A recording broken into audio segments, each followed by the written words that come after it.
Comment les Vikings survivaient-ils au froid en mer? Tu es l'un des guerriers les plus redoutés de ta tribu. Chef viking protégeant son coin de Norvège avec détermination et sa hache. Tu détiens peut-être l'une des plus petites terres du Nord. Tu as une réputation qui fait craindre tes rivaux. Mais ce n'est pas ton rôle principal. Tu observes ta femme avec le plus jeune et ton fils s'entraîner dans les champs. Tu te prépares, car l'ennemi le plus redoutable d'un viking approche et il est impossible de le décapiter. L'hiver avance inévitablement dans le nord gelé. Le temps devient glacial et mortel, avec un froid mordant, des vents forts et de fréquentes congères. La nuit, les températures chutent à des niveaux mortels. De plus, les nuits deviennent plus longues, et certaines régions n'ont que peu d'heures de jour. Aucun répit face au gel mortel. Dès qu'il s'installe, il faut être prêt, ou c'est trop tard. Vous vous y préparez depuis des mois. Votre maison maximise vos chances de survie. Une maison longue viking est une grande pièce unique en bois autour d'un foyer. La fumée monte lentement par une fente du toit, tandis que la chaleur se diffuse dans la maison. Le plafond incurvé retient et renvoie la chaleur vers le bas. Si tout va bien, elle tiendra l'hiver. Mais rien n'est de garanti, donc il faut être protégé autrement. Votre femme et vos filles ont fait leur part. Elles cousent des vêtements pour vous protéger du froid. Votre tribu tond régulièrement un grand troupeau de moutons. Les cultures de lin ont été récoltées avant la première gelée et transformées en fil. Cela sert de base pour les vêtements d'hiver, mais reste insuffisant. Les manteaux en cuir sont les vêtements d'hiver les plus épais. Cela vient de la chasse, car en hiver, tout s'arrête, il n'y a plus de récolte. L'eau gèle autour du camp, le monde se rétrécit, les déplacements ralentissent, les raids cessent, se déplacer devient risqué. Il reste du travail, pêcher malgré le froid, chasser parfois, nourrir les derniers animaux non abattus. Sortir en hiver est réservé aux plus endurcis. Beaucoup restent enfermés, leur vie se limite à 4 murs et un feu. La saison sombre devient alors un exercice de patience et de préparation. Lames aiguisées, outils réparés, vêtements rapiécés avec les derniers morceaux de tissu. Ce qui veut dire que tu prépares tout ce dont tu auras besoin avant même que l'hiver ne commence, alors tu fais des réserves autant que possible, en les entassant dans ton garde-manger. La viande de la chasse annuelle est conservée, fumée ou enterrée dans du sel pour durer des mois. Cette viande séchée et les céréales composent la base des repas d'hiver, soupe et ragoût. Elles te nourriront et t'aideront contre le froid, sans oublier l'hydromel. Tu as gardé beaucoup de bouteilles pour adoucir les longues nuits. Bientôt, les mers du Nord seront gelées et presque infranchissables. Le garde-manger est plus petit que d'habitude, et tu doutes qu'il suffise pour l'hiver, même pas pour ta famille, ni pour le village. Il faut donc partir une dernière fois. À quelques jours à l'ouest de chez toi se trouve un village isolé, réputé pour sa férocité. L'automne dernier, leur chef a tenté de piller ton avant-poste. Il n'est jamais revenu. Leur île est désormais affaiblie. Un chef jeune et inexpérimenté prend la relève. Mais il n'est pas prêt. Tu charges le drakkar uniquement avec le nécessaire. Le vrai butin, ce sont les réserves d'hiver du village, pas les tiennes. Pour voyager, pars léger, car c'est la mer qui décide la durée. Un bon vent t'y conduit vite, une mer agitée rallonge le trajet, et des vagues brutales peuvent non seulement te ralentir, mais aussi finir le voyage. Tu prends de la viande séchée, des bouteilles de bière et choisis ton équipage. Tous savent qu'il se peut que vous ne reveniez pas. Ton fils aîné te supplie de l'emmener. Ce n'est pas un travail pour ceux qui veulent prouver leur valeur. Renvoyez-le à la Longhouse pour protéger sa famille. Et de continuer la chasse ici à la maison. Quelqu'un doit s'assurer qu'il y a encore de la nourriture ici. Quand tu reviendras du voyage, tu choisis des patriarches, des hommes aguerris qui ont survécu à de nombreux hivers et tempêtes, conscients de la puissance de la mer. Là-bas, l'expérience importe davantage que la force ou la jeunesse. L'hiver est rude, mais l'océan ouvert l'est plus encore. Le navire n'aide pas vraiment. C'est surtout du bois. Tu le sais mieux que personne. Tu l'as fait toi-même. Une fois la structure montée, on l'enduit de poids et la renforce avec des peaux d'animaux pour empêcher l'eau d'entrer. Mais cette protection a un coût. L'ensemble est un vrai baril de poudre flottant. Donc aucun feu à bord, même petit. Donc toute la nourriture que vous apportez doit être mangée froide, exactement comme elle est, sans cuisson, sans chaleur. Quand la nuit tombe sur la mer du Nord, rien ne réchauffe vos mains, ni n'éclaire votre chemin. Juste l'obscurité, le vent et l'eau. Vos vêtements deviennent essentiels. Les vêtements d'un marin viking plus lourds que ceux portés à terre accumulent laine et fourrure pour garder la chaleur face au vent mordant. La peau de renne protège très bien contre le froid. L'animal y était naturellement adapté. Son pelage a 2 couches. Une couche épaisse qui retient la chaleur corporelle et une autre qui emprisonne l'air et empêche la fourrure d'être complètement trempée. Certains hommes ajoutent de la peau de phoque. Elle repousse aussi naturellement l'eau et les embruns.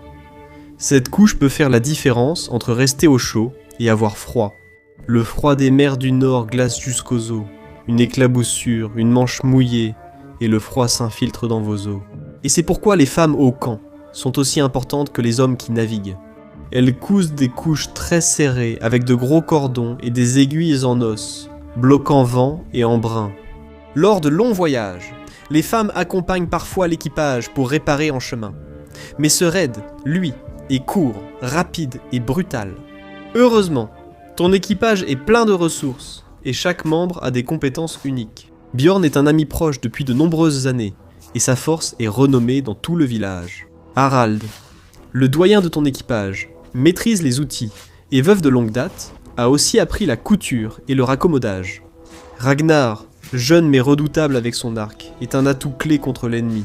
Et Light, ton guerrier le plus féroce, en qui tu as confiance pour attaquer en premier et fort, mènera le raid avec toi. Derrière eux, 20 hommes robustes du village, capables de ramener vite les provisions au bateau. Mais il faut d'abord survivre au voyage. Les mers sont dangereuses et les vagues fortes. Tu devras donc prendre le long chemin. Normalement, tu longerais la côte, ce qui faciliterait le repérage de ta position et permettrait au bateau d'accoster quand c'est nécessaire. Surtout au moment de dormir, le drakkar n'offre presque aucun abri. Dormir dessus, c'est vraiment en dernier recours, seulement si tu n'as pas d'autre option. Sur la terre ferme, on peut faire un feu, cuisiner de la nourriture, et l'équipage peut s'installer dans les épais sacs de couchage pour 2 personnes qui ont été apportées. Malgré ces avantages, le temps reste contre toi. Des blocs de glace frappent la coque de ton bateau. Chaque coup de glace contre le bois te fait frissonner. L'embarcation semble tenir bon pour l'instant. Tu as déjà la nostalgie des feux de la maison. Il faudra des jours pour atteindre la côte ennemie. Tu te prépares, puis distribues les premières bières. Ça n'arrêtera pas le froid, mais ça réchauffera les ventres, calmera les nerfs et rendra la première nuit un peu plus facile à survivre. Ce n'est pas long avant que la première crise n'éclate. Tu as marré ton navire, allumé un feu, préparé à manger et espéré attirer des proies. Des animaux sont venus, mais pas ceux attendus. Tu entends le hurlement avant de voir la meute de loups dévaler la colline à toute vitesse. Tes hommes prennent des haches dans l'obscurité, la nuit éclate, crie, l'âme frappant la chair. Tes hommes tuent ou repoussent les loups, mais 2 tombent, d'autres sont mordus. Les autres font ce qu'ils peuvent. Ils nettoient les blessures, recousent les vêtements déchirés et essaient d'arrêter le saignement. Au fond, tout le monde connaît la vérité. Le bateau s'allège quand tu montes, mais tu survis pour un autre jour, même tragique. Les équipages vikings savent qu'ils ne reviendront pas tous après l'hiver. La mort guette, l'équipage enterre les morts et honore leurs sacrifices.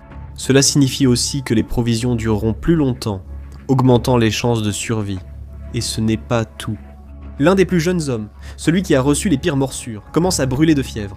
Il tremble et est pâle, à peine capable de tenir debout. Il titube vers la chaloupe, se penche et vomit dans la mer quand la vague frappe. Le bateau tangue violemment. L'homme est projeté par-dessus bord et plonge dans l'eau sombre et glacée en contrebas. Impossible de réagir ou de faire demi-tour. Il disparaît, ses cris noyés par la mer agitée. À chaque escale, on fait bouillir de l'eau, réchauffe la nourriture, puis la recharge sur la barque. C'est l'une des rares fois où tes hommes ressentent de la chaleur, même brièvement. Pourtant, il reste difficile de garder des forces chaque matin. Tu vois sur les visages de ton équipage le prix à payer. Les sacs de couchage et le partage entre 2 hommes aident. L'un garde la chaleur corporelle, mais tu peux voir des signes d'engelure légère, qui apparaissent alors que ton propre visage brûle. La douleur est bénéfique, c'est son absence, et l'insensibilité qui marque le début des véritables dégâts. Une tempête éclate violemment, et une vague scélérate submerge le bord, trempant 4 hommes dont Harald en quelques secondes. Leurs vêtements les protègent du vent, mais l'eau traverse leurs cheveux et coule sur leur cou. Ils essorent le tissu et se frottent les mains pour se réchauffer. Arrivés sur la terre, ils tremblent toujours. Tu les fais dormir avec ceux restés au sec, 2 par sac, espérant que la chaleur les aide à sortir de leur spirale. Ce n'est pas suffisant. Au matin, 3, dont ton vieil ami, sont morts. L'ambiance devient sombre dans l'équipage. Trop d'hommes sont partis avant le vrai combat. Tu manges, portes un toast aux morts, puis, avant la nuit, tu aperçois des feux ennemis au loin. Tu attends l'obscurité totale. S'ils te voient, nain, tu perds l'avantage. Ici, la victoire va souvent au premier qui frappe. Tes hommes attendent le signal, et peut-être l'avenir de ta tribu. Tout se joue dans les premières minutes, la première ruée, les premiers cris, les premiers corps au sol. Maintenant, tu peux déchaîner la fureur. Chacun connaît son rôle. Ragnar, perché en haut du mât avec son arc, surveille la côte et abat quiconque approche du bateau. Toi, Bjorn et Leif, vous menez les autres dans le village. Vous visez aussi les entrepôts qu'ils ont préparés pour l'hiver, empilant de la nourriture, conservant de la viande, protégeant ce dont ils auront besoin pour survivre dans les mois à venir. Tu sais ce que cela signifie de le prendre ? Tu t'approches discrètement du garde et le tues d'un coup rapide, sans bruit. Il s'effondre silencieusement. Tu arrives à l'entrepôt principal, main sur la porte, et tu aperçois une flèche enflammée. Un garde caché dans l'ombre t'a repéré. Et maintenant, tout le village va savoir que tu es là. Tu n'as pas beaucoup de temps. Tu prends tout ce que tu peux, du grain dans les silos, des piles de viande séchée, tout ce qui vaut la peine d'être emporté. Cela t'aidera si tu quittes l'île vivant. Au moment où tu ressors de l'entrepôt, tu les vois, des ombres fonçant dans l'obscurité, armes levées, se rapprochant rapidement. Tes hommes les affrontent de front, les haches virevoltent, les corps tombent. Tu abats quiconque se trouve à portée, mais tu te bats sur leur terrain. Ils connaissent chaque sentier, chaque creux du terrain, et ils reviennent encore et encore, se tenant entre toi et le long bateau jusqu'à ce que Leif se place devant toi et la horde. Il n'hésite pas, il comble simplement l'espace, plante ses pieds et se prépare. Il te fait signe, à toi et à tes hommes, de courir vers le navire. La dernière fois que tu le vois, il se bat contre 3 hommes à la fois, les retenant uniquement par sa force. Même lorsqu'il frappe, d'autres silhouettes arrivent, 10 de plus. Tu regardes Leif une dernière fois, puis te retournes et cries aux survivants de fuir avant qu'il ne soit trop tard. Au moment où la chaloupe s'éloigne, seuls 9 hommes sont à bord. Plus de la moitié de ton équipage a disparu. Tu sécurises les provisions volées, attaches la cargaison et diriges le bateau vers le large. Tu vois que Bjorn a accompli sa mission. Les navires ennemis brûlent. Personne ne te poursuit aujourd'hui. Soudain, le ciel s'illumine. Une flèche enflammée perce l'obscurité. Le temps s'arrête. Si elle touche la voile, si elle transperce la coque, vous êtes perdus. Aucune échappatoire. Aucun retour possible. Juste un dernier combat en territoire ennemi, jusqu'à ce qu'il ne reste plus rien. Mais la flèche trouve une autre cible. Elle se plante dans l'épaule de Ragnar. Il recule, perd l'équilibre et tombe du mât dans l'eau noire. Bjorn l'attrape rapidement avant qu'il ne coule. Tu ne perds pas une seconde. La voile se déploie. Le drakkar fait face au vent et tu repars sur la mer glaciale. Tes hommes soignent les blessures de Ragnar, mais la combinaison de la flèche transperçante et de l'immersion totale dans l'eau fait qu'il s'affaiblit rapidement. Il meurt avant ton arrivée sur Terre. Tu lui offres des funérailles de guerrier et raconteras désormais son histoire et celle de Leif. Longtemps. Ils sont morts, en guerriers vikings, mais ton équipage réduit rend le travail plus difficile. Moins de mains sur les rames et Dieu pour surveiller. Les rôles se mélangent. Chacun fait désormais des tâches qu'il ne faisait pas avant. Ici, pas de spécialistes, juste ceux encore debout. La fatigue arrive vite. Les derniers jours du voyage, le froid pénètre tout ton corps. Un autre guerrier est mort cette nuit. Vous décidez de ne pas monter le camp pour la dernière nuit. Continuez en vous fortifiant avec de la bière et rentrez près des feux de la maison. Des hommes volent de brèves siestes contre le bois pour reprendre des forces. Mais le bateau ne s'arrête jamais. Quelqu'un veille toujours, surveillant l'eau pour vous éviter rochers et au fond, jusqu'à ce que vous voyiez les falaises de votre côte. Vous réveillez l'équipage une dernière fois, mais un homme ne bouge pas. Bjorn est allongé dans son sac de couchage. Vous le secouez violemment. Appelez son nom encore et encore. Rien, pas de blessure, pas de maladie, juste le froid, l'épuisement et un cœur qui n'a finalement plus tenu le coup. L'un de vos plus robustes est revenu ici juste pour mourir à portée de la maison. Parmi vos guerriers aguerris, vous êtes le dernier survivant, soutenu par un petit groupe de jeunes vikings, mais vous avez atteint votre objectif. La nourriture obtenue a garanti la sécurité de votre tribu pour l'hiver. De nouveaux guerriers seront formés et perpétueront la tradition des disparus. Vous regardez la maison et vous vous figez. Le ciel est noir de fumée, la lueur du feu vacilla sur la côte, votre village brûle, votre maison est engloutie par les flammes. Tout ce que vous avez construit s'effondre en minutes. Vous ignorez où est votre famille, si elle a fui, se cache ou est morte. Ils ont peut-être été tués ou capturés. De toute façon, l'hiver n'a plus d'importance. Vous reprenez la mer et poursuivez les responsables. Vous les poursuivez sur la mer, car le froid là-bas n'égale pas le feu que vous allez déclencher. Les Vikings n'ont pas été les premiers à survivre à la grande glaciation. Découvrez comment les humains dormaient durant l'âge de glace, ou regardez cette vidéo.